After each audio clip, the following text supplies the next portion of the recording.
the psyche. I mean, there's no dream too big, but we cannot make the same mistakes we've once made. We can't remain in the state of denial against racism and sexism.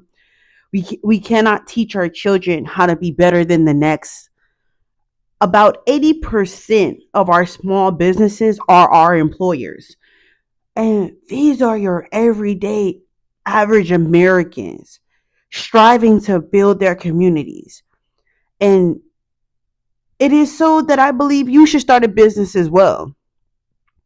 We were never we will never survive, us as people, if we don't start building our own communities rather than having someone that is not native to our region come and take over and immerse your culture into our land and start to obtain the value and the monetary assets that you get in one's doing. Rather we create our own wealth in our own land, not to cause separation, but to foster stability in our own culture. Bobby Hemmett and others, they break down how our soul will run from reincarnation. And when it does that, it wants to enter into the same repeated cycles that have once lacked knowledge, growth, and conscious action.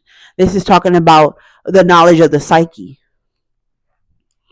When you don't learn the knowledge of self, and when it's time to go through those portals and those different frequencies, if you don't understand which frequency you're experiencing along the way, you can lose your life along the way. I mean, in every inferior, everything is inferior with its kind. Everything is in competition with its kind. And this culture is of great suffering.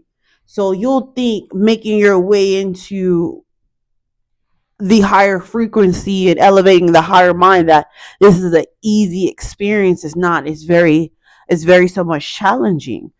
But we have to face the ignorance and define it with truth, and then in behavior, that's how knowledge is obtained. For we're after capital. I mean, let's be honest, we're after capital.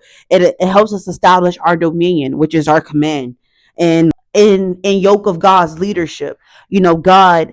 God showed us how we survived Egypt. God helped us cross the Red Sea, but yet we're still operating in survival mode.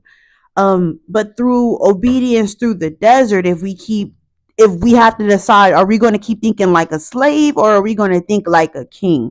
Because when God rescued Egypt, he promised Egypt the promised land.